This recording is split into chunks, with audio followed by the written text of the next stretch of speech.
This podcast is part of the Big Heads Media Podcast Network. Go to bigheadsmedia.com for more great podcasts. Previously on TV Tuners. I'm back, and now I have a sword. Wow, I can't believe he brought Sexy back. All of my enemies will be crushed beneath my knees? I've got a basket full of eggs, and I'm ready to bake. Wait, you're telling me we gotta go to space? And that's the only way that you can make this entire omelet. And now, TV Tuners continues.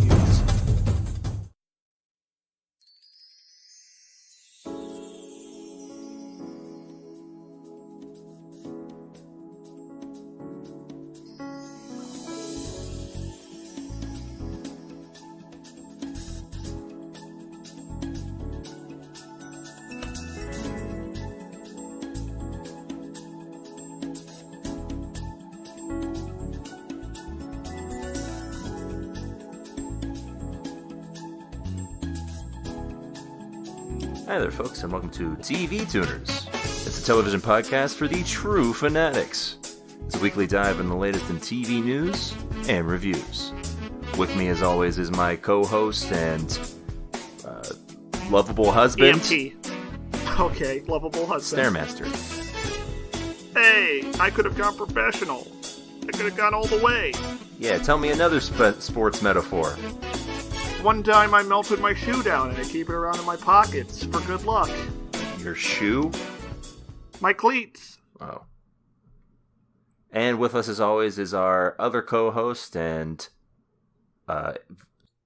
mad venture capitalist, Keo Rain. Hello, Swanson. I have an offer for you. Oh? Oh, he's so seductive in his villainy. I'd like to spend one evening with Stairmaster. In exchange, your company will get $3. Whoa. Sold. Hold on, that's only like 20 cents an hour.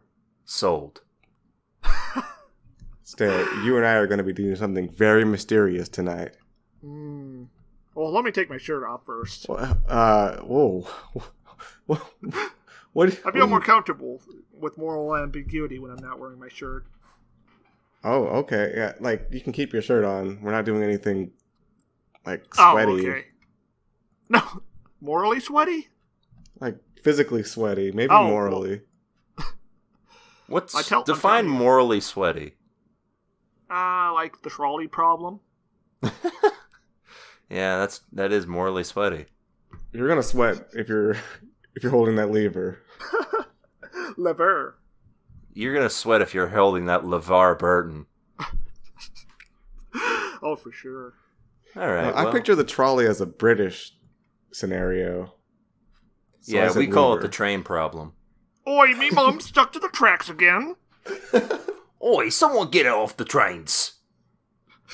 She gonna get run over by the tram, she is. Gonna have to kill me mate, Tom. All right. Well, we're glad to have Keo back. He's been gone for a couple weeks now. Yeah, I spent some time doing something. What was I doing? What's the canon here? You know what you were doing. We're legally not allowed to say what you were doing anymore. Yeah. Okay. All I can say is it involves reading the secret books of the Quran. Yeah, there's like 3 extra ones that are just kind of under wraps. So, what you see this week? Yeah, what you guys watch this week? I'm sure Keo watched a whole bunch of stuff in these 2 weeks away. Absolutely not. Oh. Some Yeah, things the Soviet never Union change where on I TV was. tuners. In the Soviet Union where I was, they don't have very much entertainment.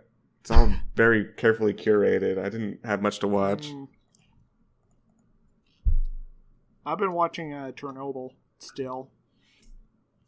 I'm still on my bullshit. Yeah.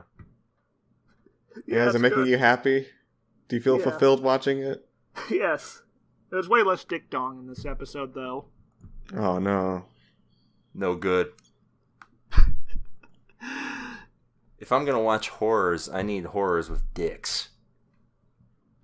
You need something to balance it out. Exactly. You need some peanut butter to go with your chocolate. Oh. Nuclear disaster and dick dong go together? Yes. Apparently. I never thought of that. All right. This week I watched, and this is, I think, the longest title I've ever said on the show. Live in front of a studio audience, Norman Lear's All in the Family and the Jeffersons. That's the full title. You did not of watch that.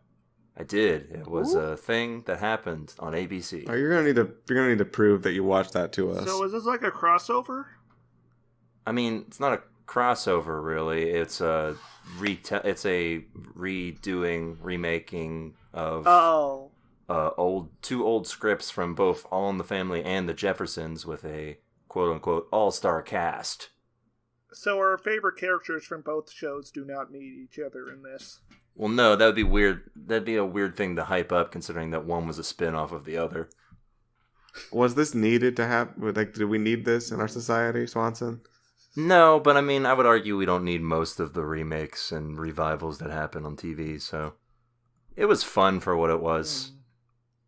Everyone was just doing impersonations of the old actors playing the characters, so there wasn't anything like interesting necessarily. But yes, once I'm going to stop you there. You're not convincing me you watch this. This is not. What shows would you like to see done with this treatment? Like The Simpsons, The Cosby Show? You picked like the worst two right off the bat. Okay. How about Cheers? Yeah, sure. How about Chips?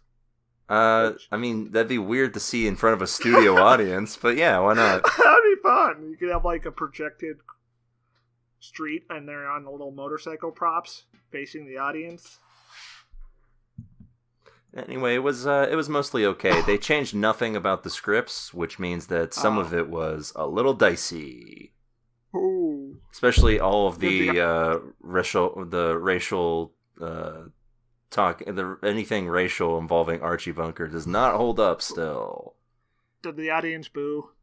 No, I don't think the audience booed. Did anyone try to storm the stage? No. With a handgun? No. I feel like you would have heard about that probably. I don't know. This sounds very obscure already. I mean, it was watched by a lot of people. I don't know. I don't think anyone watched it in the entire world, to be completely honest with you, Swanson. I don't trust you. I don't believe you. You know, I don't really like the vibe of this podcast. You're right. Series over. All right, bye. Next week, Movie Moguls. Oh, yeah, a movie podcast. That's even more original than a TV podcast. Ain't any of those lying around. I've never tapped well. I've never heard of a movie podcast before, except for that one podcast. Like it's called like Gerald's Movie Reviews. Oh yeah, I love that dude. Oh, you mean Cinema Sins? Yeah, Cinema Sins, where Gerald goes through a movie on his podcast and mentions every small mistake and misconception he had for the movie. Yeah, the one time there was a boom mic, and that's one sin. That is a pretty egregious one in this era, I think. And then one time someone did something that didn't make sense. Another sin. One time he didn't know what was going on in the movie and misconstrued it. 1 cent. And then one time something happened in the movie that he didn't agree with. 5 cents. That's more than 7. I didn't know that was possible. Yeah, it's true. Once you hit 7, you've officially hit deadly level. Anyway, yeah, let's go ahead and talk about the news, huh? Yes. It was Memorial Day weekend, or Memorial Day week, so, you know, things were kind of slow in the news department. That didn't stop Kelsey Grammer, though. He went on a bender. Yeah, a bender of sorts. He was spotted in London carrying around a script for a Frasier reboot. Yeah, why would he be honoring Memorial Day in London? Well, he honored Memorial Day in the way that all actors from sitcoms past do, by hanging out with scripts of their potential reboot plans. Why London? I think he was filming something. I don't know. Oh. Maybe he was just in London. He's a rich person. Who knows? So he's walking around with scripts. Is this a hint, or is he just showing off that he has scripts? Well, it's not really clear, but Grammer himself revealed that there was not just one, but 6 different ideas in that script packet that he had. Wow, 6 ideas. Did he write them himself? I guess. I don't know. I mean, idea number 1, Frasier, but he's a superhero. What if Niles was black and trans? Idea number 2, Frasier in space. Well, hey, that's basically Night Flyers. Is it? Idea 3. I mean, people got brain problems on that show. Frasier dies. Oh no. The assassination of Frasier Crane by the coward Niles Crane. Wait, what's his? Yes, that's right. Presumably, none of these ideas are the one that makes the most sense, which is that Frasier moves in with his millennial son and becomes the dad. Hosts a podcast. Yes, hosts a podcast, and then becomes his own version of the dad from his show. Oh no! I'm thinking idea 4 is just a title: Frasier: Patient Zero. But he causes an outbreak. Oh, he's going to he's going to therapy. Do they call someone in therapy Patient Zero? No. There's a new psychological epidemic, and Frasier has to deal with it. All right, imagine this: it's Cheers. That's it. But Frasier's there. Well, Frasier was there before too, so. Okay. It's Cheers, and Frasier's also there. How about this? It's Cheers, but instead of Norm, it's Frasier, who everyone says the name of when he walks in. Ooh. Better show. You shouldn't have done that. Oh, Norm gets pissed? Yeah, Norm comes in with a gun. Oh, no. That's too modern now. And Norm walks in and just no one says anything. And all he revealed is that the different projects entail different cities. Oh, God. Frasier in New Orleans. Yeah, it's just like all of the CSIs. That's like that episode of The Simpsons where they did the spin-offs. Pretty much. And there was a Chief Wiggum one. Frasier, and this time he's in Africa. He solves crimes. Oh, God, he's fighting the warlords on a motorcycle. I would watch the hell out of that. What about Frasier Tokyo? Come on. Oh, man. no! Oh, it's just lost in translation. Frasier has to chop off his pinky. Frasier fights the Yakuza. He kills a dude in the bathhouse. All right, new expansion for Yakuza is announced. Frasier's in it. Oh man, I would love to see Kiryu beat that guy down. Anyway, all of this reminds you that a Frasier reboot would probably be just as depressing as a Cheers one. So nobody should want it. I want it. Anyway, you never even saw Frasier, coward. Yeah, what's your favorite Frasier memory, Keoran? I remember that time Frasier lost his balloon and was crying about it. I remember that time he tried to kill Bart Simpson.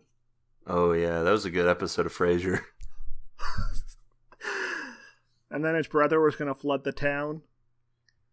Yeah, another. I just really related to the balloon plight. Like, the balloon went all the way into the sky and he couldn't get it, no matter how hard he tried. Because the air pressure on the inside became greater than the atmosphere outside. Yeah, and it was like a metaphor for his own fraught internal life. And erectile dysfunction. Sure. All right. Well, despite having been over for a couple weeks now, Game of Thrones still looms large over the TV landscape. Especially because recently, on a commentary track, one of the integral parts of one of the big twists during the season was finally revealed. Ooh. Tyrion's a Targaryen. Oh, that is a theory. I mean, there's a lot of stuff going into Tyrion and his wife, and how there's like some shady stuff that happened with them and the Mad King. Varys had a penis the whole time. Bum bum bum. He was just hiding it to make people think he's low key. I mean, he could have just not had his balls removed. No, Varys has a huge dick and didn't want people to know. He didn't want to embarrass them. Oh, so he's like Hodor. Yeah. They might be.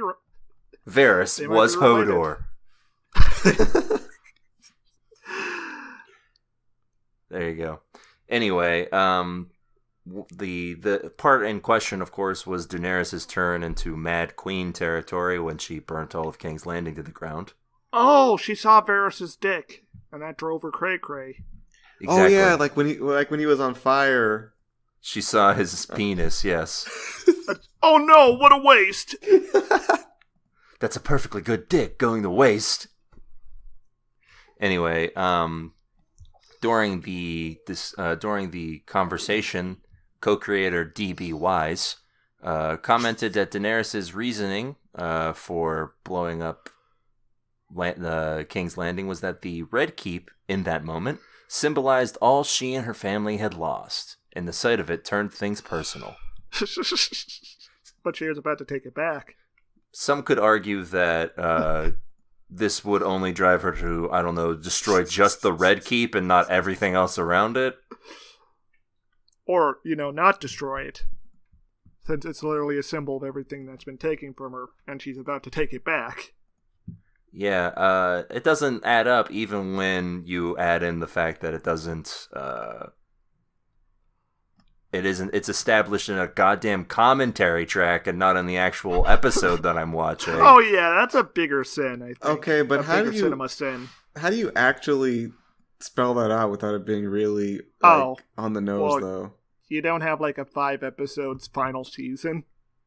Yeah, there's other ways you can foreshadow to it later.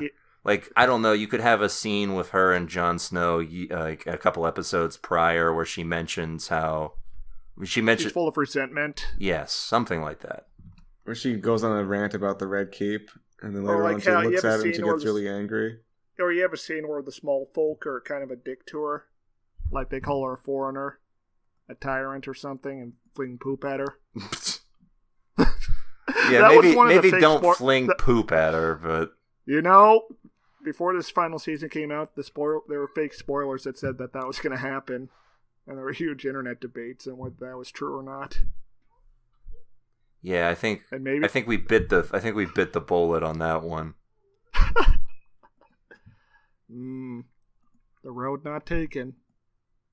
Yeah, kid, would you have rather had someone fling poop on Daenerys?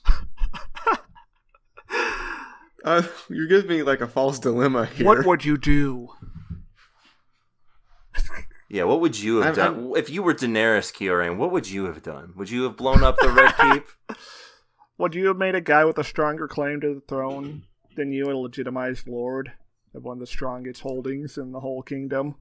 Well, here's what I would have done if I was Daenerys. I would have said, man, all these Game of Thrones is getting me parched. Let me go for one of my sponsored Monster Energy drinks for a quick boost. Interesting. Would it be Monster or would it be Mountain Dew? I think the Mountain Dew company has more. No, Jon Snow definitely drinks Mountain Dew. I don't think Daenerys does. What does Robert Baratheon drink? I mean, besides when he's not drinking alcohol. Coke Zero. You're right. Yeah, he's trying to lose weight. But it's not working. I think he's very explicitly not trying to lose weight, though. Well, he eventually lost weight because he died. Ooh. Yeah, soul left his body, and that's like 7 pounds. That's true. That's almost exactly.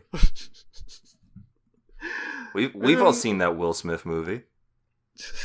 What? Ghostbusters. My favorite Will Smith film.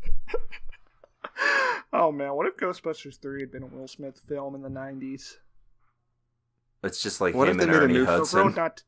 A new film just not taken. What if they made a new film just called Ghostbuster starring Will Smith? I'd see it.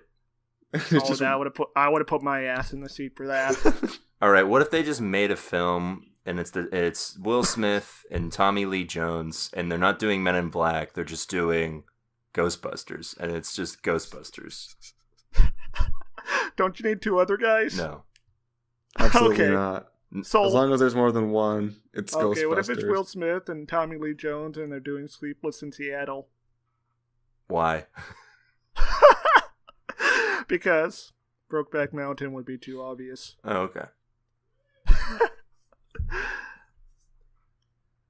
All right, well... What were we talking about? Oh, Varys' huge dick. Yes, of course. That's one of the Valerian mini Steel. reveals. I can only hope that for years to come, the creators of Game of Thrones, or showrunners, continue to start dropping little hints about things that we missed throughout the show, like they're J.K. Rowling. One of the things that you clearly didn't figure out before, if you didn't know, is that Tyrion is actually gay. Also, Varys was a merman. We did not have the time to explore that subplot. You could never, but if you look closely, you can see his gills. Stannis Baratheon was made of lava. And he was actually Azor Ahai, the prince that was promised. They revealed that Bran could walk anytime he wants, but he decided he was done with it. Couldn't he, like, Doctor Strange himself? Use his warging to move his legs? Doesn't that let him control, like, animals or something? Mans are animals, and plus, in the third book, the opening chapter is a dude who tries to warg another person. Also, when the last time he tried to warg into a person, he killed Hodor, so I don't think he's into that. Who knows, that little weirdo? He just sits there watching everyone. And now he's king. Anyway. All right, what do you, we got a new segment on our hands. Hit the themes there? Work that sucker to death. Come now. Oh, wait, no, I did that last week. All right, thanks, there. Okay, this week the segment is What's in the Box? Right here, I've got a box. Oh, that is a box. And you need to guess what's inside of this box. I can confirm it has 6 corners. Let me see. Or 8 corners. No, 4 corners. Do you know what a corner is? No! Yeah, a box. I think it has 8 corners. Okay. What's in the box, Stairmaster? Come on. A Nintendo DS. Wrong. Swanson? Can you shake it around a little bit? Yeah. Oh, that's... Ooh, that sounds like a soul. That sounds like writing utensils to me. Yeah? Let me shake it again for you, Stair. Whoa! Oh, that's change. Nope. That's riches. Ooh, Stair's being really vague, but he's getting closer. Oh, is it a keychain? Nope. Why is that riches? It could be made out of gold. You want me to shake it again? No more shaking. Is it a secret medallion? A bunch of them? Nope. Well, I guess that would be coins, not change, but no. Here, let me shake it again. Is it a bunch of bolts and nuts? Nope. It's a collection of loose hangers. Ooh, Swanson's getting really close with that one. It's the concept of attachment. Stare. All right. You keep going, Stare. You're really close. I threw that out as a joke. It's the concept of dependence. Oh, it's the concept of independence. Swanson, that's incorrect. Oh. Is there a calculator in there? There is a calculator in here, but that's not what I wanted you to say. That sounds like I guessed what's in the box. No, that's incorrect. The calculator. Stairs. I threw the calculator out of the box, so. Oh.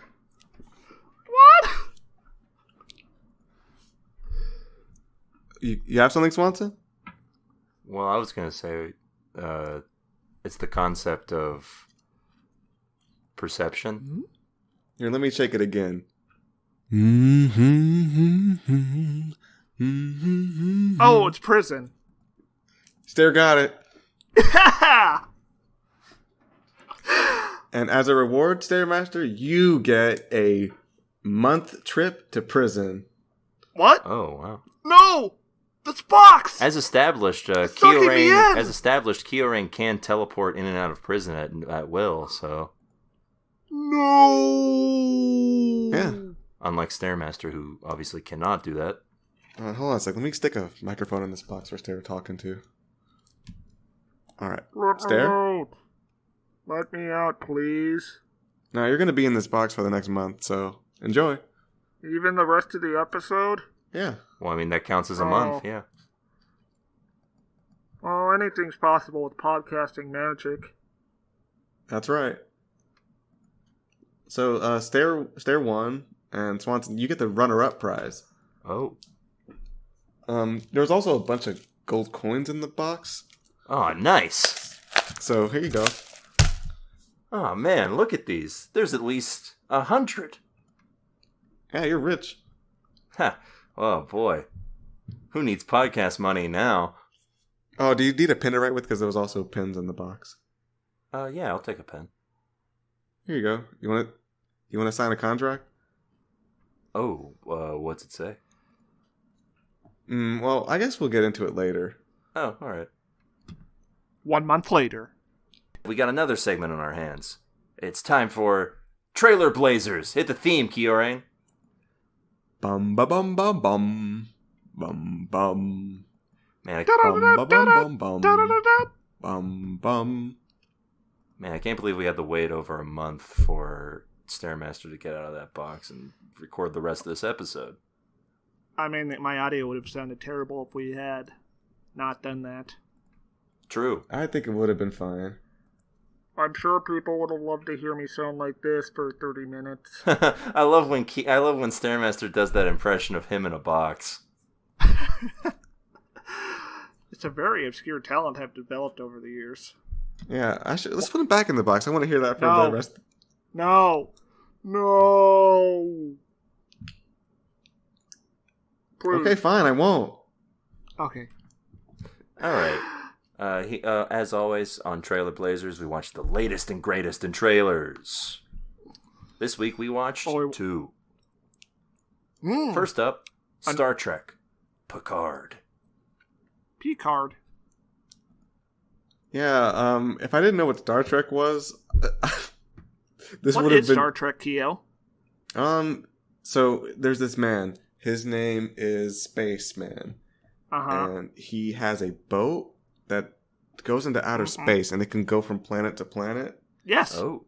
And there's these men with big foreheads. They're called like the Trash Boys or something. Yes.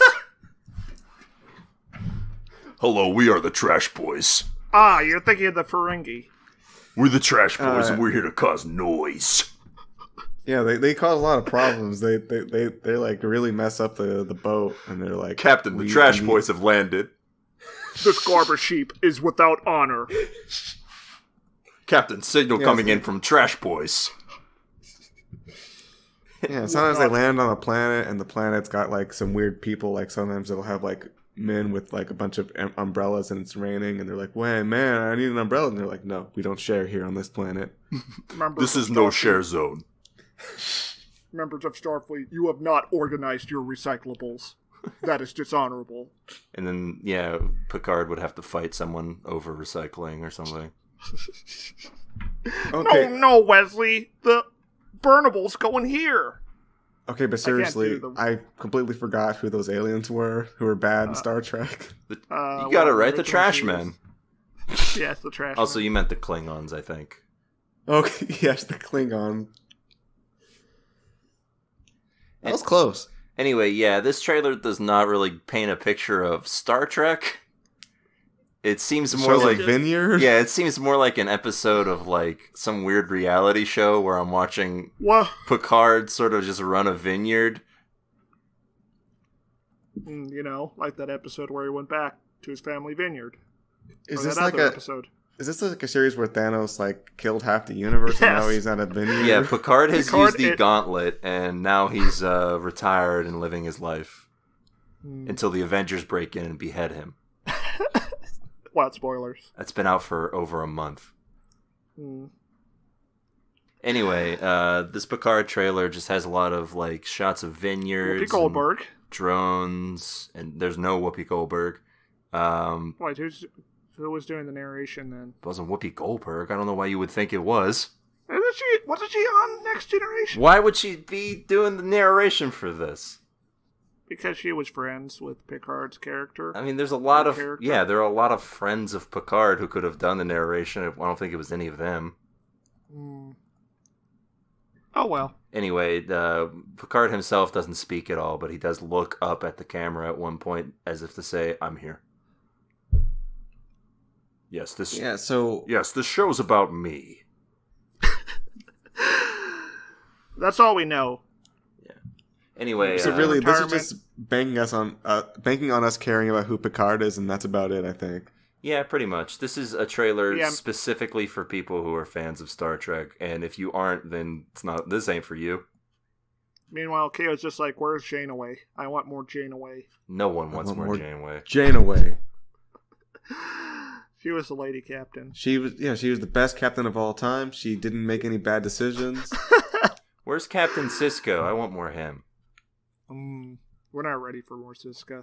You're right. Everything Janeway did made perfect sense. Remember that one I want time more she did Janeway. that thing? Remember? The only thing I know about Janeway is that people complain about her. Yeah, and Mystery Science Theater made fun of her one time. Yeah, that was a good app.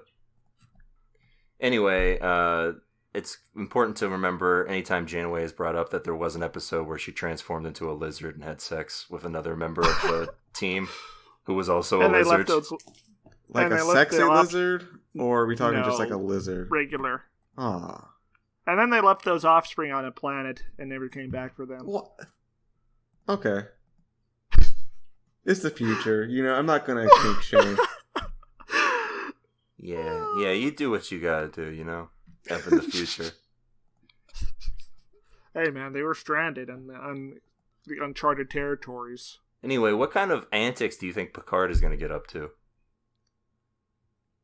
I think he's gonna shoot someone with a phaser in the He's first going to episode. He's going to eat all the grapes and not have any wine. There's gonna be a 5-minute scene of him stepping on the grapes to make wine. It's just gonna be closed up on his feet. What if it was just Oh, no. What if it was just like a wacky sitcom where he's trying to run a winery? Like it's like his version of Faulty Towers. Oh, and O'Brien's the only guy who comes back. Yeah. I almost said Conan O'Brien. Yes, Conan O'Brien is episode- there. I think episode 1 is Conan O'Brien shows up and he's like a wine reviewer. Oh yeah, that's fun. That sounds like something he could do. And like Picard's really nervous because it's a big deal. Yeah. But then a giant space crystal shows up, Yeah. and they have to put aside their differences to deal with this. One person who we know for sure won't be showing up is, of course, Data.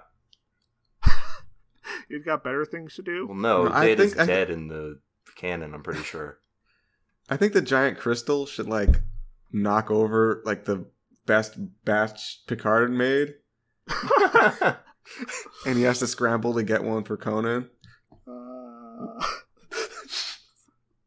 Or maybe Q shows up and demands it, and that's why. Oh, great, the Borg have infected my grapes again. Like there's just wires coming out of the grapes, and there's like a giant face in the middle of the field. Picard, we are Locutus. waiting for you. Locutus, you cannot forget your purpose. Anyway, yeah, Data, I'm pretty sure died in the last movie. And Nemesis? Yeah, or I never saw maybe the one before that. I never saw Nemesis. Did he get downloaded? Yeah, he got downloaded on a floppy and then shot into space. Dang. Directly into the it's sun. Okay, so the Next Generation movies go Generations, that one where they fight the Borg in the past, and then that one where they go to the planet and Worf has a space bazooka. Yeah. And then the one when they clone Picard. I've got an idea. I don't remember. Yeah. Data shows up and reveals that he survived because he activated the power of chaos control. Yes. And then the giant space crystal shows up, wanting the Chaos Emeralds for itself.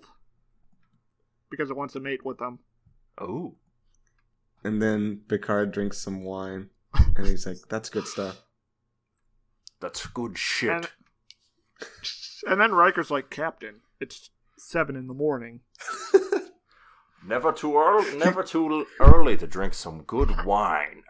Is he still captain? It doesn't seem like he's a captain anymore. I like the idea. He was an admiral. I like the idea of everyone just calling him captain still. He was an admiral in the movies, and Worf became a captain in Deep Space Nine, I think. Yep. Worf's there, and he's all like, "Hey, what's up?" What if It's he your dies boy in the Worf. first 5 minutes? What if Day drinking, it's dishonorable. What if there's just a shot in Picard where he looks at a photo of the Starfleet crew, and it's just like, can't believe they're all dead. They all just start fading away? Yes. Well, that sad music from Band of Brothers plays. He has to start going back in time to save them. Okay, what if he looks in a mirror and he sees Spock's reflection? Oh no! And it's the new And Spock. he just sheds a single tear. It's Zachary Quinto, yeah. Yeah.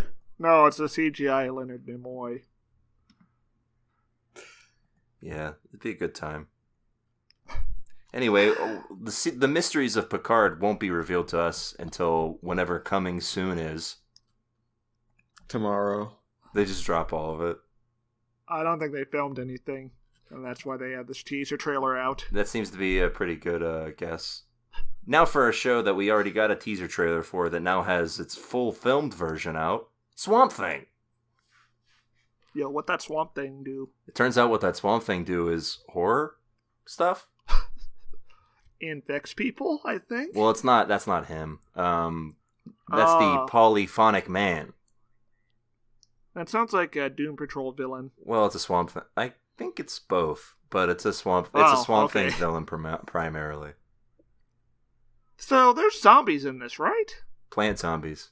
The worst kind. So, is Solomon Grundy gonna make like a cameo? Like he could fight the plant zombies? Oh. Voodoo zombie versus plant zombie? I think contractually Solomon Grundy can only show up when he says and say the line, Solomon Grundy want pants too! Sure, why not? Anyway, this trailer doesn't have a whole lot of Swamp Thing. Well, of course not. He's a big CGI monster.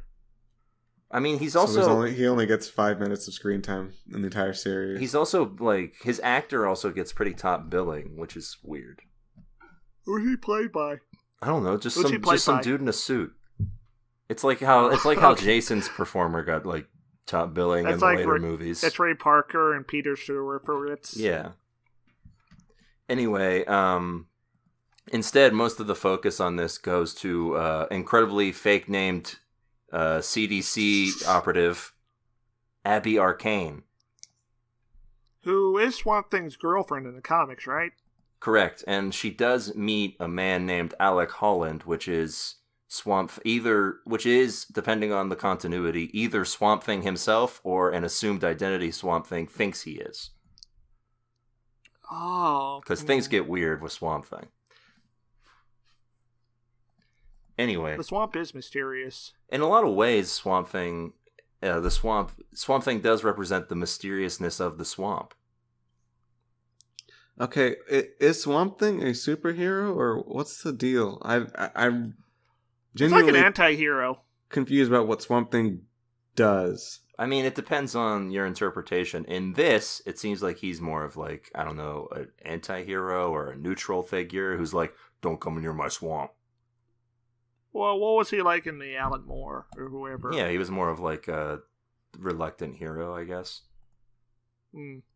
In modern comic books, I think Swamp Thing is like a full-on hero. He's like the protector of the green, which is all of nature. Mm. Well, I'm truly baffled by what this show is actually about. I can't There's tell. a Swamp Thing. I can't And there's- tell what Swamp Thing is. Well, I think Swamp Thing's going to fight like an evil swamp monster at the end. I guess And that's gonna end the presumably, but virus. this trailer doesn't convey that at all. Yeah, this trailer seems like it's gonna be, it's gonna pull a Marvel Netflix and make me wait 10 episodes to see Swamp Thing. Probably. I don't know. Maybe DC pays attention. How long are their other shows? What do you mean, how long? Like episode on the length? web things. Yes. Doom Patrol was like 15 episodes long. Ooh, well. And I think Titans was 10? Sure. I think you could get away with 15 Doom Patrol episodes. Oh. Maybe they'll do it good. I mean, we'll see. Time can only tell. Well, if these trailers are any indication, I don't really have very high expectations for it, to be honest. Really, we shouldn't have any high expectations loudly. at all, considering we've watched Doom Patrol, and if it's anything like that... Oh, no. Yeah, I don't know what it is about these trailers that rubs me the wrong way. It just seems to give me, like, negative Was it the information. Black Lady? What? Was it the magic black lady he was talking about? The nature spirits and whatnot. No, that's fine, but I felt like almost like this trailer might be misleading. Because it's cut like a horror film, but it doesn't seem like the show's actually going to be a horror film. It seems like people are getting murdered brutally. It seems like it's going to be like a horror mystery. Like we're playing, Yeah, like we're how playing much of a the Silent Hill game. How much of the show is actually going to be people dying? Because that was half the trailer. Oh, do you think they showed all of the deaths? That's what it feels like to me, right? So what, only 4 people die? Man, what a lame virus. I don't know. It's just like... Oh, it's a slice of life. He moves in with the doctor lady in her apartment. Like, how many people can die in this swamp? More than you'd think. Yeah.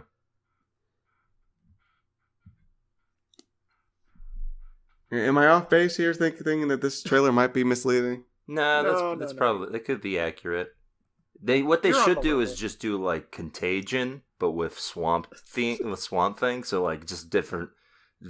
so many people get infected with swamp virus. They get Lawrence Fishburne to play the Swamp Thing. Oh, I'd watch. Because I guess the thing that confuses me is, if this show is ostensibly about Swamp Thing, then why is the trailer, like, doesn't show him at all and shows some kind of, like, infection? Is he responsible for that, or what? Like, I don't get it. It's just like, I don't know what the show is. No. They're going to think he's responsible for the infection, so the cops are going to hunt him down. But then it turns out someone else is responsible for it. Could you imagine if the cops are hunting down Swamp Thing? Yeah, the hunters become the hunted. Like, just imagine a scene where Swamp Thing has to run from the police. He's made of plants. Into the swamp. What are they gonna do to him? The cops are going to be like, stop right there! And then Swamp Thing's going to, like, untwirl and melt in the mud. And they're going to be like, huh? Shouldn't They're gonna Swamp Thing shoot at be, the like, mud. fighting deforestation or something? Like he's just killing Brazilian lumberjacks. Yeah, something. He's just showing up to be like, no. Do not. Do you think the Swamp Thing's just going to talk? Or is he just going to be like... He's gonna be like... You think he's gonna make Yeah. mouth noises? He's going to make, like, wet mud noises. Squawk, squawk, squawk. I think he's just gonna be like... You're just gonna walk around. Oh, God. In the comics, obviously he talks, so presumably he could talk in this, but he doesn't talk in this trailer. He just sort of roars primally. He's gonna hum. Oh, Everything is going to be all right. I don't like that at all. A humming Swamp Thing is scarier than a Swamp Thing that doesn't talk. Okay, what about a Swamp Thing with an acoustic guitar? Oh, and he's on a college campus? Oh. Yeah. This one's called Hey There, Delilah. Oh, no. Probably never heard this before. I just learned the chords, no big deal. He's wearing like a shirt for 21 Pilots. No, he's not wearing a shirt. He's sitting in front of a tree on the She's just wearing some blue jeans. Yeah, he's wearing some blue jeans. He has a hoodie that's tied around his waist, and he's wearing he has a hacky sack in his back pocket. And there's a lady there who's deeply moved by his mediocre performance. Yeah. The springtime of our youths. The swamp thing of our youths. All right. Anyway, that's it for Trailer Blazers. It's time to hit the road and talk about our main event. This Sunday. Well, right now. Uh-oh. We're not waiting till Sunday. This Saturday. We release on Mondays now. This Monday. All right. This week we talked about What/If, the most confusingly titled show possible. Yeah, Googling this show is a bit of a problem. Yeah, it's... No thanks, show. Because if you just type "What If," you get the Marvel comic books. You have to type "What/If" and then put Netflix to get it. Yeah. It's no good. And now we're just thinking about how better this would be with Wolverine. Oh, if Wolverine was like, let me have sex with Jean. Hear me out here, guys. What if Wolverine sucked? Oh. Oh, you mean like Kirby? Yeah. Just imagine, like, there's a version of the X-Men comic books where, like, Wolverine calls Cyclops and Jean Grey in for a meeting, and he's like, Cyclops, I'm going to give you $1 million, but first, I need to sleep with your wife. Bud. Hey, Bud. I'm gonna sleep with your wife. Wait, is that what does he say Bud? He says Bub. Bob. Bud. Hey, Bud. He's just really genial.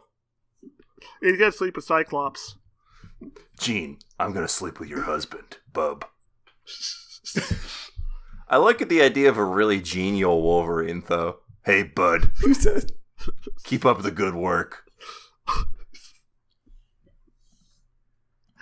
A kinder, gentler Wolverine for the 21st century. Anyway, What/If stars Renee Zellweger as a venture capitalist who does things. She's the devil, I think. Oh, she's Lou Cypher? Lou Cypher. Yeah, so getting in... We start off with this JRPG monologue. Yeah, so we get this monologue from Renee Zellweger, who... it's interesting because I read some reviews on this show that praise her performance, and I'm baffled by it every time she's on screen. Because I can't tell what she's angling for. She seems like she's constantly... First off, she's constantly staring off into the distance every time she talks. And I can't tell via her facial expressions if she's supposed to be, like, enjoying herself, if she's sad, constipated... I don't know what's... Horny? Yeah, is she horny? I mean, I guess we know that last one. Vincent D'Onofrio as Kingpin, but worse. Well, much worse. I mean... Yes, much worse. It would be... I feel like it would be better if she were doing, like, the Vincent D'Onofrio voice. I'm going to sleep with your husband. Okay, just imagine, just replace her with Kingpin. Nothing else changes. You will sign this contract. San Francisco is dying. From its ashes, I will build a new city. You will sign on the line. I will make your husband suck. Anyway, my big question for this opening is, who is she talking to? Me. God. she's just talking to God. She's Lucifer. Yeah, she's Lucifer and she's talking God. This is the Book of Job. She's making a deal with God to see, yes, I will break up this marriage. Yes, main character loses her family. Oh, man. Wow. What a twist. You actually cracked the code. Yeah, I think you did. The Bible code. Anyway, she's looking. She looks directly at us at one point after this ridiculous monologue, and then it cuts and says, 1 year later? From Wait, the hold on. monologue? I thought that was a framing device. Yeah, like the monologue physically happened, and we watched it. And then 1 year later from that moment...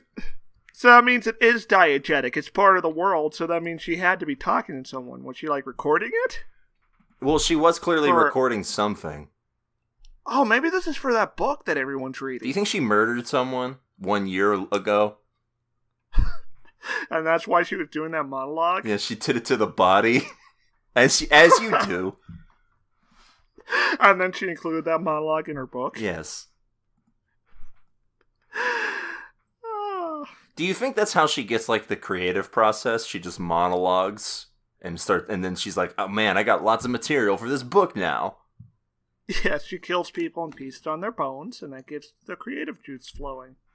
Anyway, so 1 year later from that monologue, we get this scene that looks like it was shot out of a bad 90s movie. Like, in terms of filming, like, directing. Oh yeah, the directing score. The directing is total shit for this entire show, which I'll get to later, because there's a specific moment where it made me oh yeah, but this music here sounds like it's from a 90s film, right? Yeah, it sounds like a score. It's weird, because part of it sounds like a score out of like a generic 90s thriller, and then other parts of it sound like it's straight out of a Disney film. Oh yeah. It sounds like they bought some free stock music. Anyways, this lady busts her way into this fancy-ass apartment, and this Kevin James-ass-looking motherfucker is powerless to stop her. This Paul Blart motherfucker? Yes. Yeah. He's like, oh, how you doing there? Oh, no, don't go up there. Oh, God! Oh, gosh! Oh, gosh! So, yeah, she comes in, and she finds, to her horror, something. So then we get another... time jump. It's 1 year later, but 3 days earlier. Like, why is this necessary? It's sort of like the dark counterpart to Chernobyl. They jump 1 year back, and it's a really good show. Yeah, they just keep getting off worse and worse each time they jump. Next episode, it's going to be 3 months later, and then after that, it's going to be 1 month before 3 months later. Oh no! And then it's going to be 1 year before. It's going to be 1 year before 1 year later. And then it's going to be 1 month. So it would be the monologue again. Yes. 1 month, 13 days later, comma, Paris, France. So, yeah, we get this happy couple hanging out. We get this Tommy was so ass shot. Yeah, what's with this needless butt? Well, I don't need this. And the guy has a football story too. Yeah, I think it's a baseball story. No. He says cleats, and he talks about how he was playing. People wear cleats on baseball. They also wear them for football. I think it was a baseball thing. I don't know. Did he say he did a touchdown and it was wild? Well, the reason I assumed it was a baseball thing is because the San Francisco Giants are a baseball team. Oh, I thought you're right. That probably would make sense. But also, like a Tommy Wiseau film, everyone has like only first names. Yeah, he says, "Oh hi, Mark. Let me tell you about my sports metaphor." The protagonist is literally named Lisa. Yeah, and he loves her so very much. And the boyfriend looks sort of like Greg Sestero. Yeah, he is sort of that generic, handsome white guy type of deal going on. So anyway, this dude is like a complete blank slate of a human being. He's vanilla ice cream on white bread. Oh, that's a good meal. His main trait is perseverance. Yeah, I stick with it, dude. I guess. I was immediately turned off by this dude because he just did a sports metaphor and then kept doing sports metaphors. And then literally handed her a sports metaphor. Yeah, like, this dude's nothing but sports. What I really like, though, is, so we get her going through her day trying to sell her company, or trying to get investors on her company, which is like curing some sort of disease, I guess. It's like genetic imaging or something. Yeah. That meeting was really something. The one every later, bit of it. or this one right now where she's going through like a couple different ones. The one where she gives us her life story. Yeah, I want to get to that in a sec, but this is the part where I started to notice that the directing for this is all over the place. So we get a random tragic backstory flashback. Oh yeah, this dead-ass child on life support. Like, she comes back to her HQ and is, like, all sad because she can't sell...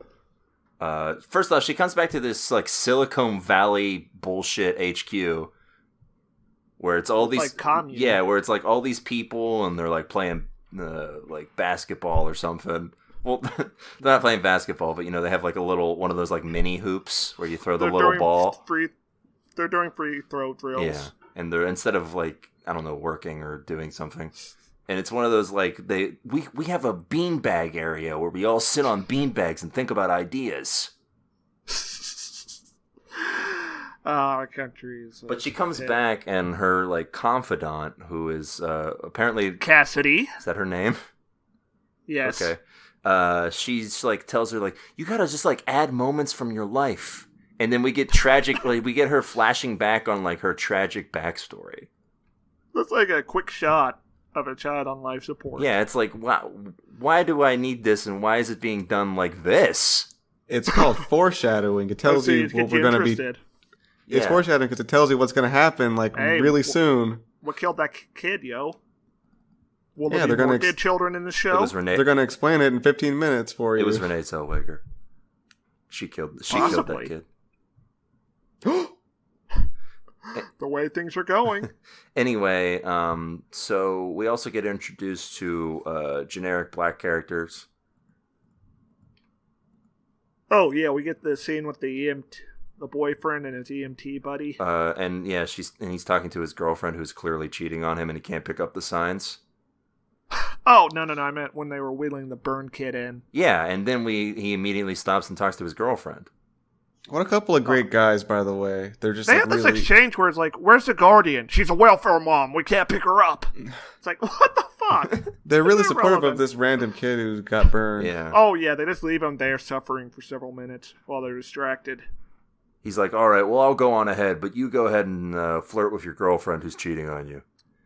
So, randomly, they have this house party that all of their friends are at, including... Also like the room. Yeah, they have a house party that their friends are at, including black people and also gay folk. Because they're real progressive. What an eclectic group. It's San Francisco, don't you know? They got this really emotionally intense dog. I don't know if the dog itself is emotionally intense or this spaz of a director, for some reason, wants us to feel something for this dog. We keep getting... When she kisses the boyfriend, we get a reaction shot from the dog, and it looks kind of upset. We get, like, tons of reaction shots of this dog. Why do I care what the dog is reacting to? Listen, Swanson, the dog feels the vibes. They have an innate sense of what's going on, and he can tell something's off, okay? So, my favorite... He knows what's going to happen. The dog sees it. This dog is going to show up next episode, and it's going to talk, and it's going to say... Don't trust Renee Zellweger. This dog is the Archangel Gabrielle. What if the next episode, Renee Zellweger's like, all right, another contract. I want your dog. It's like that episode of The Twilight Zone. And it cuts to the dog, like, back at the apartment. It's like, Yes, exactly. Anyway, so they're doing this weird, like, confession game, and they're prodding her on what Backstreet Boy she would like to cheat on her boyfriend with. Yeah. Is that a thing? Are millennials still horny for the Backstreet Boys? Yes. I mean, I don't know. Yeah, I mean, people her age, probably. Aren't we her age? No, she's like mid-30s. Well, I guess early 30s, but... Okay, which Backstreet Boy member would you like to kiss? I'm trying to remember a single name of any of them. I want to kiss... Justin Timberlake? No, that's NSYNC, right? Dummy. Chuck. Cory Booker. Oh, yeah, my favorite Backstreet Boy member. Little known fact, Cory Booker was a Backstreet Boy. That's how you know he's bland and unattractive. He was their understudy. Yeah, if one of them got hurt, if one of them got hurt, Cory Booker came on. He would do the dancing. No one liked him. Yeah, actually, Cory Booker did all the dancing, and they rotoscoped it. Yeah. For every one of them. It was like those animated Lord of the Ring films. Yeah. Yeah, it's weird because, Beto O'Rourke used to be in a punk band. Cory Booker used to be in a boy band. Sort of fits both their aesthetics. Mm. And Bernie Sanders was in the Talking Heads. That's right. Same as it ever was. I could actually see him doing that in a speech. Anyway, this girlfriend goes into goes and takes a call, and Lisa comes in, our protagonist. And we get a sexual flashback. This is when I figured out the entire show is being directed by a spaz. We get this 2 seconds of a sexual flashback to show us that she's cheating. And then they just have the lady say that anyway. So there's no point to having the flashback. Yeah, you probably could have convened it with her looking at her phone and Lisa seeing it and being like, why are you so uncomfortable? Oh, no! Also, very much like The Room, Starmaster brings up a good point that this is very similar to The Room, because much like The Room, this lady just spills everything. She just randomly gives all of the facts about her entire relationship. Explains all of her feelings, motivations in one monologue. Almost as if the writers didn't care enough to try and make anybody a real person in this. No, I care deeply about this character who I don't know the name of and who don't know anything about. Swanson, if you were a writer and you had to write the script for this first episode, would you put effort into it? I mean, I would try, probably. Would you put your heart into this cuck show? I mean, I would try my best to make something good if I'm getting paid to do it, yes. Listen, I'm sorry, but if I were writing a script for this, I would definitely just have one of the friends be wearing a Dragon Ball Z uniform. Wait, you can't decide that. That's it. That's not up to the screenwriter. How is it not? That's for the costuming department. Yeah, you put it in the script and they have to do it. Yeah, do you think that the people who do the costuming just arbitrarily change with the if I say somebody's wearing a suit, the costumers can't just be actually they're naked in this scene. No suits. Yeah, the directors and the costumers have say over the screenwriter. Basically, the screenwriter can get vetoed on almost everything, depending on how the contract works out.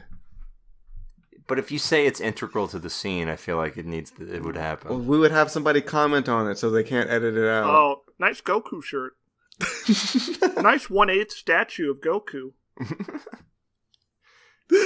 Anyway, the lady just randomly reveals everything, and you see it's like foreshadowing for the main relationship, because they too are going to have to deal with marital problems. I don't know. Exploitation. Something. Yeah, I just love how this very convenient game happened to involve cheating. Yeah, it's great. Oh yeah, we get speculative cheating, then actual cheating, which is foreshadowing more actual cheating. Well, yeah. So deep. Yeah, this show has so many layers of the same thing. It's like if you got a 7-layer dip and all of it was bean dip. I have a confession to make about me watching this show.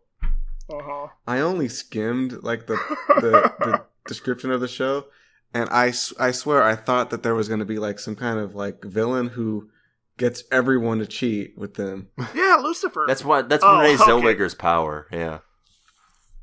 You thought hold on. You thought her whole deal was going to be that she's going to try and get everyone to sleep with her. Okay, first of all, I didn't know what the gender of the person was. I thought it was just some villain, and I thought the villain was already cheating with the lady. Oh yeah, you didn't see the teaser because we didn't have you on that week. Who is that? Who is this sex monster that you imagined, Kyorain?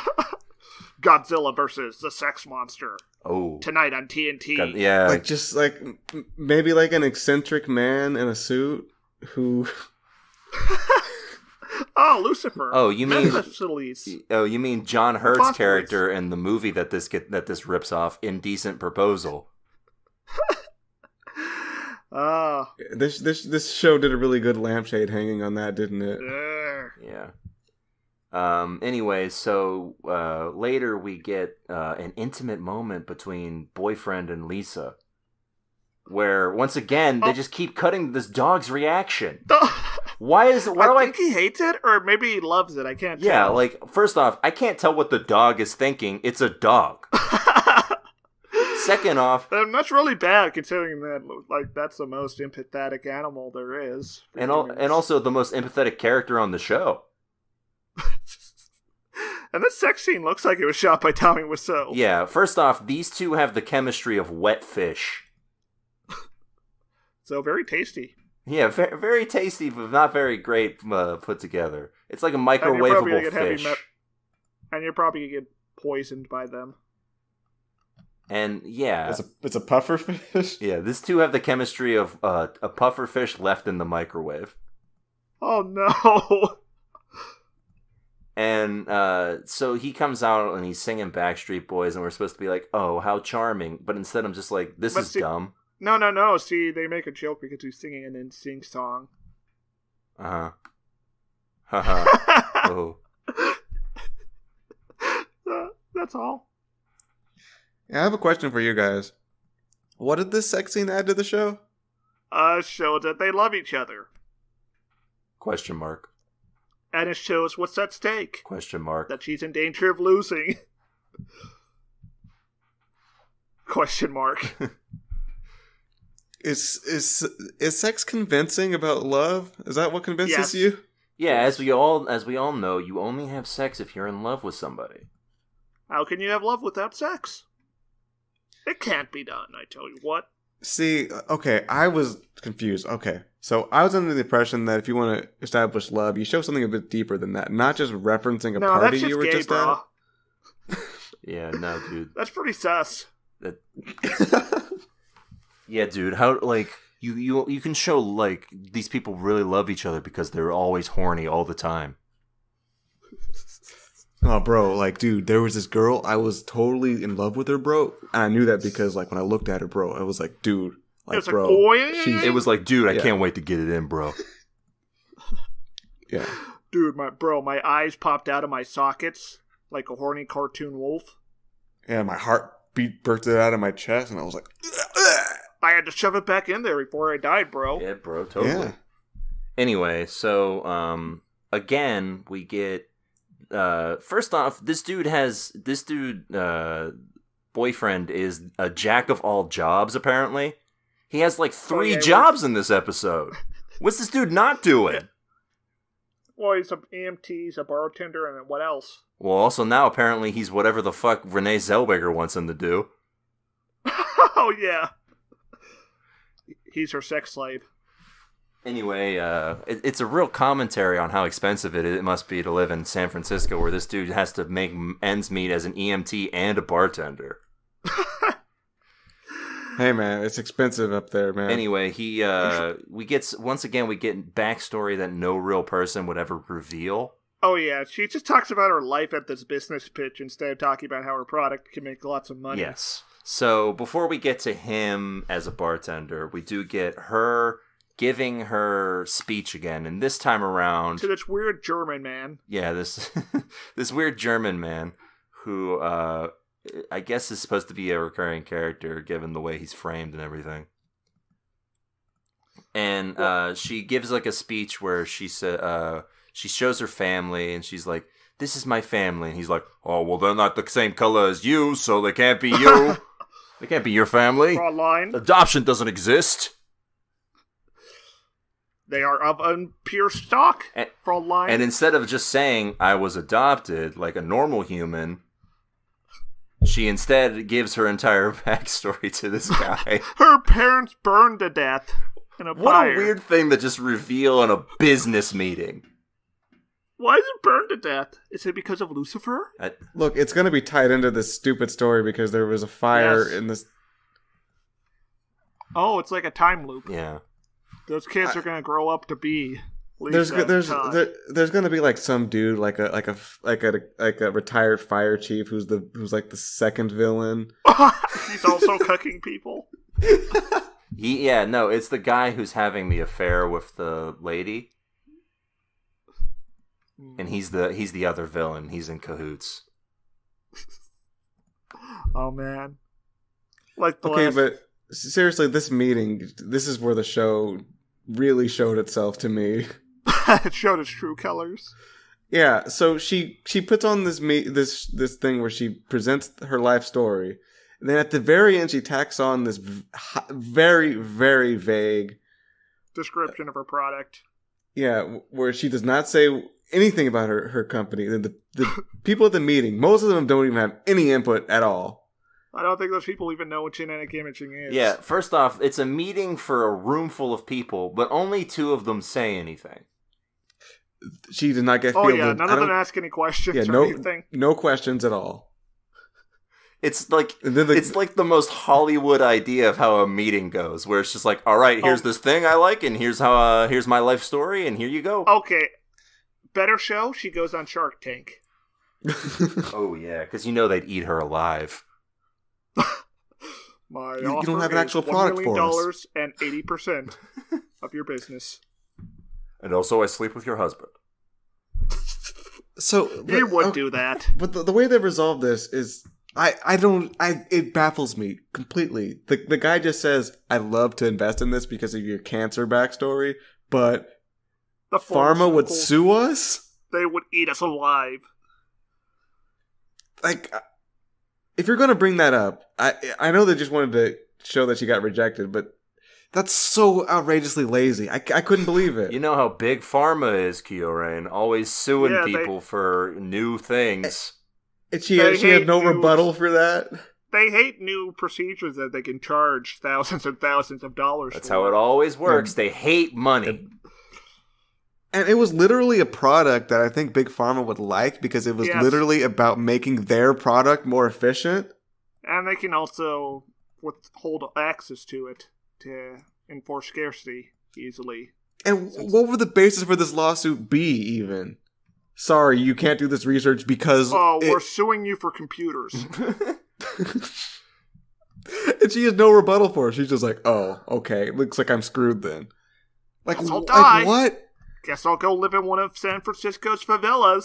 And this was the crux of the conflict, was that she couldn't get this investment. And that's how they're going to show it to us? Because some guy said that there's going to be litigation and she had no rebuttal for it? If she can't even go through a meeting like that, why do we even care? She's just clearly incompetent. She should have been blacklisted from the pharma industry because she slept with some executive's wife or something. I'm going to say it later, but this show is predicated on people being complete, absolute idiots. Everybody in this show is a moron. And it gets worse. It gets worse as it goes along. Logically speaking, people on TV shows should occasionally do something stupid because that's how humans work. You do something dumb every now and again. If people aren't robots, they behave irrationally, or sometimes they just got wrong information. Right. But you do not constantly do the dumbest possible option. And also, you don't shoot your show in a dumb manner with dog reaction shots. So we get a bar scene where he's bartending, despite never having mentioned this before. So it's like the most jarring thing in the world for me to be like, why is he a bartender now? Yeah, I had trouble telling white people apart, so I thought this was a new character. Or the EMT was a separate character from him. So she comes into the bar and she's all like, I didn't get the job. And she makes some lame jokes about being wet. Yeah. And he's like, ho ho, whoa, hey, ho. And he's like, ho ho, ho ho, hey, let me rent you a room. And then Lisa made herself more unlikable by mentioning a line about having a loan from her parents. Nah, already done with your bullshit. I can't. So she's a trust fund. Now we're not going to be able to pay back the loan. And she our parents. She also has a loan from her best friend later on. Yeah. So. Which also. Yes. So yeah, she goes away and Renee Zellweger shows up and she's like, "Hello, I'm Mrs. Sexy Pants." Is that what you think, Swanson? I'm here to like older women? I'm here to seduce you. She comes in like she's Sharon Stone in Basic Instinct. I'm here to entrap you. I'm going to ensnare you in my web of secrets. It's time for sexual energy. Would you like to sign a bargain? So she talks with him, and it's just like full of bad innuendo and like bad back and forth, where she's like, "Why do you assume I'm coming on to you, even though I clearly am?" Just because I'm slowly unhooking my bra and climbing over the counter. So just because I paid you to drink with me doesn't mean I want to do anything inappropriate with you.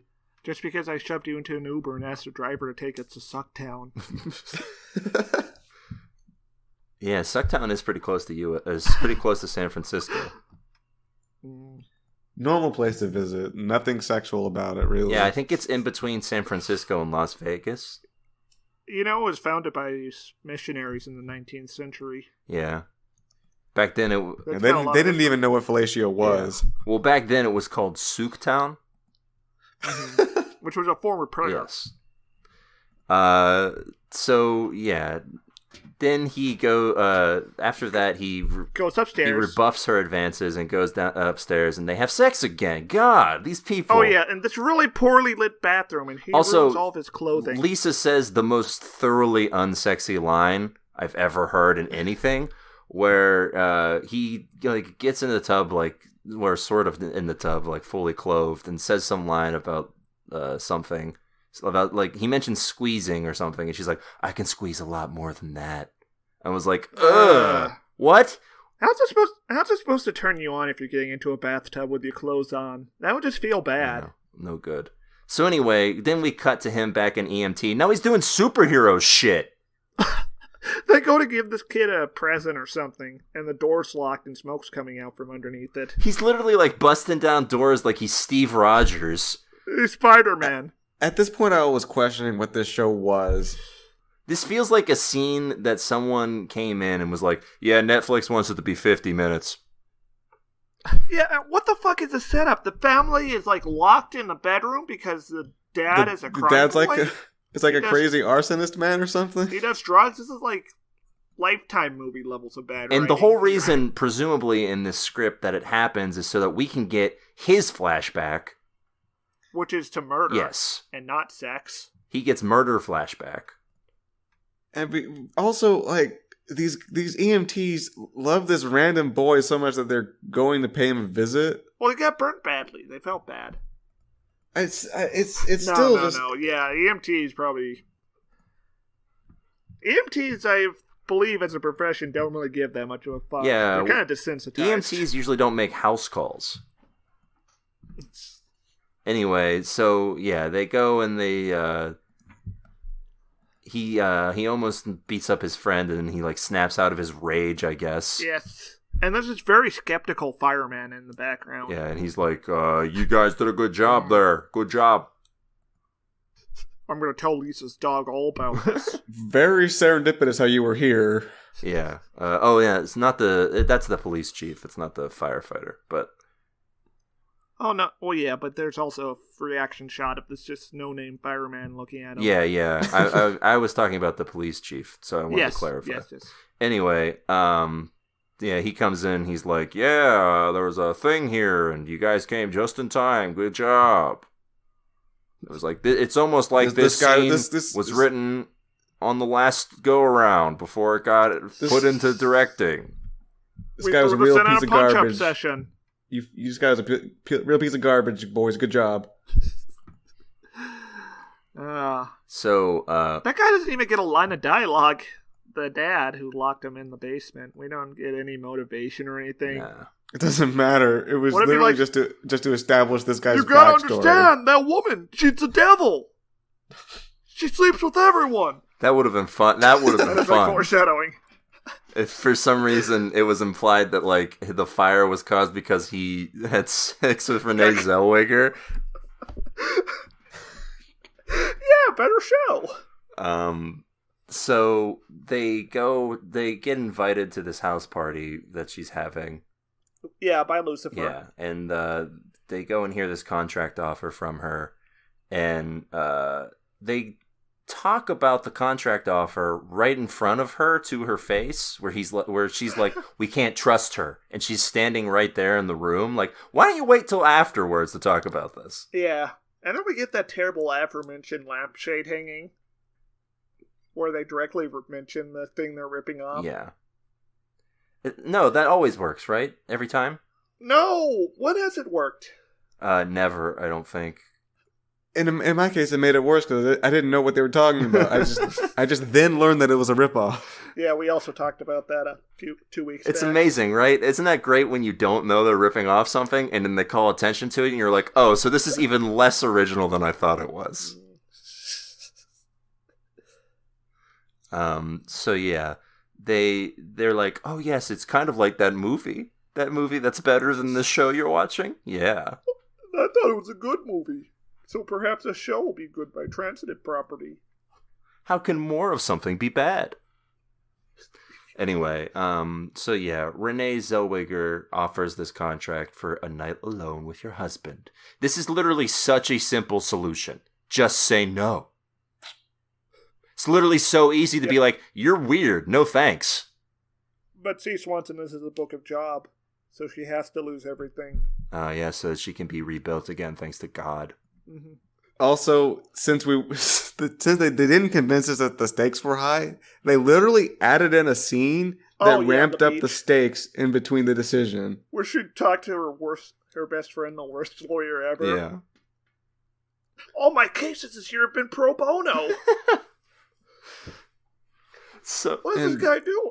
They're like, you got to pay the loan back, or they're going to have the restaurant repossessed, because it actually wasn't from savings; it was because they took out a second mortgage. Like, they had to add in this scene just so they could, like, at some point, you know it wasn't in the first draft of this. They wrote this first draft and they were like, no problems here. Totally makes sense for them to just sign this contract. And then someone else read it and was like, what the fuck is this? There has to be some reason why they would make such a stupid decision. Also, talking on the beach. You can't. That's a very heavy spice. Oh yeah, how? You can't do it. Look, I've been to plenty of beaches. Never once could I have just talked to someone on a beach in the middle of the day. Yeah, where's everyone else? Like, what kind of beach did they go to? And else, if you're gonna do that cliche, it's got to be something like really profound. Yeah, it can't just be. It can't just be a. Oh, well, the restaurant's going to go under. That restaurant I didn't talk about until just now? Like, maybe if it's a community center. Maybe. Even then... Come on, Joey. We needed you at the breakdancing competition. The Pop and Lockathon can't work. We can't win the Pop and Lockathon without you. Ever since that day, I've lost the groove. It should have been like, if your medical thing doesn't go through... Ski mask guys are going to kill my family. Oh, that would have been good.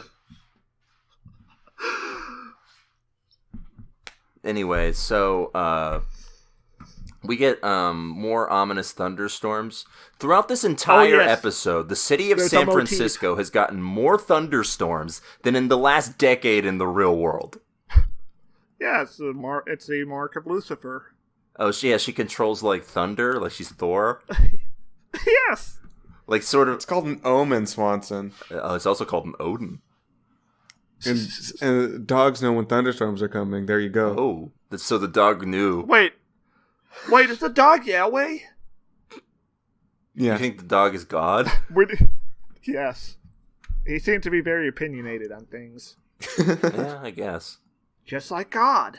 So they go and have this meeting where they're going to sign the contract, and they review okay, I can't even. This is the dumbest thing. A non-disclosure. They review this contract in the same room as her. What are you doing? Say everything out loud to each other. But okay. But seriously, there's a non-disclosure clause in the thing between a husband and wife? That can't... For cucking purposes, presumably. That won't hold up in court. Definitely not family court. Really, you should just sign this contract because none of it's going to hold up in court. It doesn't matter. It doesn't matter what you do. But on top of that, so there's this non-disclosure clause, and it says that she's going to take away the investment for her company. But how are they going to enforce that? Yeah. What if she gets pregnant? Well, the question is, how do you enforce any of this? Because it's a contract being signed with one random dude who may or may not be a lawyer in the room. I mean, I could buy that. That's fine. But this non-disclosure clause that they're actually going to honor? Why? Why would they honor this? How did she verify that she told him besides being Lucifer? I mean, yeah, it's like is she gonna like give her a lie detector test later or something or what? Yeah, like I said, this show is entirely based on people being the dumbest possible humans to ever exist in the world.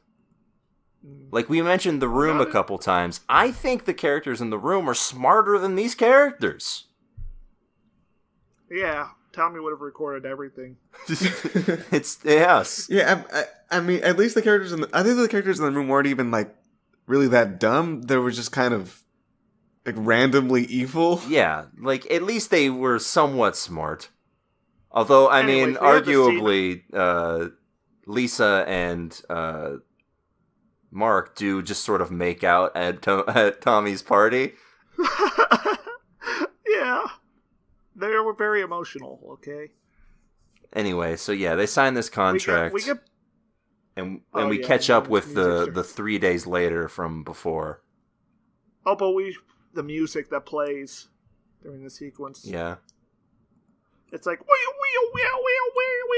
also, I mentioned the directing before. The director does a lot of like stilted shots where like the room is like at an angle, which is supposed to suggest that like something dreaded is happening, but also it doesn't, like, it happens in random moments. Like, it happened at, like, the party. Like, she walked in the door for the party scene, and, like, the camera was, like, at a slanted angle. I was like, well, yeah, because she's Lucifer. Why is this happening? Anyway, so she goes in, and that big, like, thing that she was so shocked about before was that there's no one in the room. You know how you walk into a room and you're expecting people, and there's no one there, and you go, oh, can we talk I can't about the fact believe they she went went somewhere home else and looked at wedding videos while presumably her husband was railing another woman? Or getting railed, who knows? That seems like a bad idea. Yeah, I don't know. Look, if you've already agreed to this dumb contract, you deserve whatever comes to you. And we don't even get any hard confirm of the cucking. So this show is entirely bullshit. Well, clearly they didn't have sex because he comes home and his hands are bruised up. So he was doing something else equally nefarious. Maybe he was fisting her a lot. Your hands are going to get bruised? For several hours, maybe. I feel like she'll get bruised before he does. I don't know. Maybe if it's Lucifer. I don't think she'd survive even if she was Lucifer. Yeah, we did not talk about how ripped this also, guy because we get a newspaper clipping of a man being assaulted at a bar.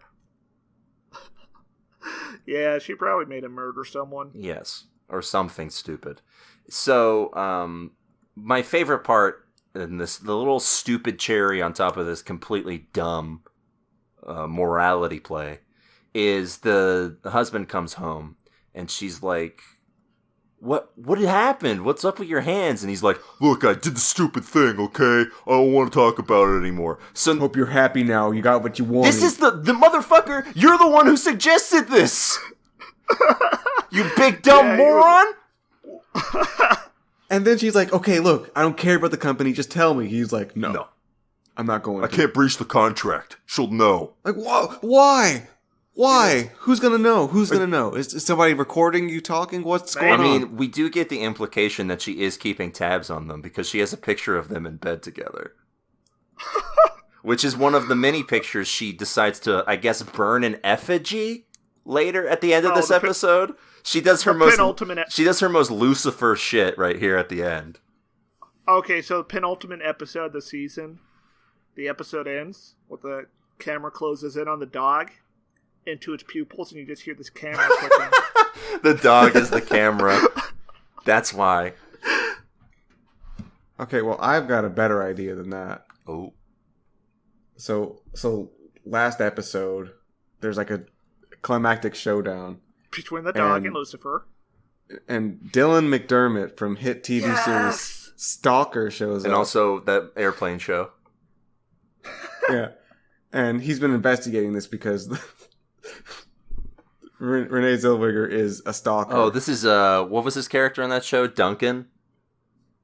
No, that was Hostages. Oh, yeah. What was he in Stalker? Frank. Sure. Yeah, so he saves the day and fixes their marriage, which I'm sure is going to be fine at the end of this. And then right? it ends, and Dylan McDermott from Hostages shows up, and he says, "I'm going to cut the president." You're going to help me. Yeah, great. If you haven't watched Hostages or Stalkers, don't. So yeah, she burns this effigy of them and does her most Lucifer-ass shit where she's talking to her confidant who is like generic security dude. And she's like Common's character in John Wick 2, I think. Yeah. And she's like, "Are you ashamed of me?" And he says something equally mysterious, and then she's like, "Am I a bad person?" And he's like, If bad things happen to you, then you could you might be able to do some bad stuff. Life makes lemonade. Well, you gotta do bad things when you're rich. And then the episode when ends. you're down to win the game, you gotta score the most points. Your dark backstory justifies what you did. Don't worry. Don't worry. We don't have to talk about it here. You. Just know that stuff happened. We will kill the Christ child. And yeah, that's the end of this thoroughly baffling show. Any final thoughts on this? Yeah, it's not fun enough to just... It's not really stupid in a fun way. Yeah, it's... Do we want to have a betting pool for the dramatic twist at the end? I think Stare hit it on the head. I think she's Lucifer. Yeah. Yeah, it's not fun like whatever that kickback show was that we watched. Or Stalkers. Strike Back? No. With the kidnapping kids? And the lady who got kidnapped as a kid? Gone. Yeah, when we watched Oh, yeah, Gone. her name is Kick. Yeah, her name was Kick. That's why I was completely confused when you said the kicking of the kids. No, the kidnapping. So, Stare, are you saying that this is not a metaphor, that she's literally Lucifer? Think she might be Lucifer. There's a lot of thunderclouds whenever she's about to... Okay, but why is Lucifer obsessed with this one couple? Like he said. It's like the Book of Job. Like he said, he made a deal with God, the dog. Yeah, they were perfectly happy before she showed up. Okay, but they picked Job because he's like one of the God's best guys. Yeah, this is God's best couple. Think about that. Well, I mean, they give the dog belly rubs and treats. What more could you ask for? So they're the best couple, and that's why they're testing her. Exactly. Mm-hmm. Okay. Do you have any final thoughts on this show, Kioran? Or actually, final thoughts, and then tell me your predictions for the penultimate twist. My final thoughts are that this show is highly baffling, and it makes me... And the biggest point I want to raise from this show is, what is up with these shows that has like a group of people who we don't care about? Yeah, that's a lot. The lazy writing, man. Why are there so many shows that are just so lazily written? And why are half of them on Netflix? And my guess for this is that Renee Zellweger is the one who started the fire and killed her parents. Oh. My prediction is that one of the gay couples is going to be a Christ allegory at some point. Okay. That's a very interesting one. Look, I just know there's going to be arson. There's got to be arson, deeply involved in this story here. Well, there's been a lot of arson on this first episode. So. Yeah, more of it, a lot more of it. It's going to be really important. I just know my it. prediction. I hope the dog starts a fire. Like it kicks over a candle on purpose. My prediction is that her friend Cassidy works for Renee Zellweger. Ooh. Oh, so she's like Beelzebub. Yes. So, like, she's the one who added that extra twist to it where there's going to be a restaurant going under. Yes, exactly. That's pretty good. So tune out. Yeah, that's a tune out for what/if. It's nonsensical and not fun to watch. If you want to learn how to not write a TV show, read a book about how to write a TV show and don't watch this. Yeah. Tune out. No good. All right, well, that's it for this week's episode of TV Tuners. We're about wrapped up, so let's hit the notes. If you have any quips, comments, questions, foresights, or otherwise, you can send them to us at tvtunerspodcast@gmail.com. What's that email, Kieran? Ooh, it's been 2 weeks, Swanson. How am I supposed to remember? Television tuner at stairmaster.org. That's right. Right. And you can head on over to twitter.com and you can find us there. I'm on Twitter at Jesse Swanson. I'm at Stairmaster2. You can find me on Letterboxd. Tweeter? Yeah, I'm not on that. Oh? It's a cursed site. I don't know what that is. You can also find... So it sounds like some kind of hell site to me, yeah. I mean, you're not wrong. And you can find the TV show or the podcast on Twitter, or the TV show. I'm sure what/if. Like, there's this really long thread that somebody posted with like every bit of this episode in 1 minute 30-second clips. Oh, yeah, God. you can find it on Twitter if you really want. You can find us on Twitter at TV Tuners, and use the hashtag TV Tuners and give a glance at what we're saying, and say something of your own. Why not? Yeah, we'll give a glance at whatever you see. We love it. We love feedback from people like you, listener. And as Stairmaster said, we're proud to be part of Big Heads Media, new network that we are on. There's tons of great shows on the network. Maybe you'll hear one once we're done with the show. Anyway, follow the show on all the podcatchers of your choice. Apple, Google Play, Stitcher, all the classics. SoundCloud. And you can, not on that. You can tastehouse.net. We're also Vimeo, on that. Stage 6. Give us a 5-star review. We really appreciate it. Helps the podcast get noticed. Do it. Tell your friends. And as always, we'll be back next week with more TV goodness. Until then, keep watching. Bye. Farewell. It's over. I found him. Hey, I'll play with you some other time.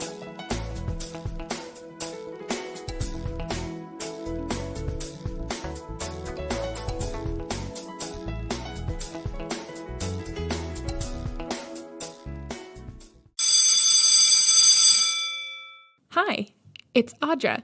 Jason. And Matt. From Drinkopedia Podcast. We're a bad education podcast that's like drunk history for the full curriculum. We have new episodes every Thursday, and you can find us on most major podcast platforms. Join us at the bar and follow us on Twitter at Drinkopedia Pod.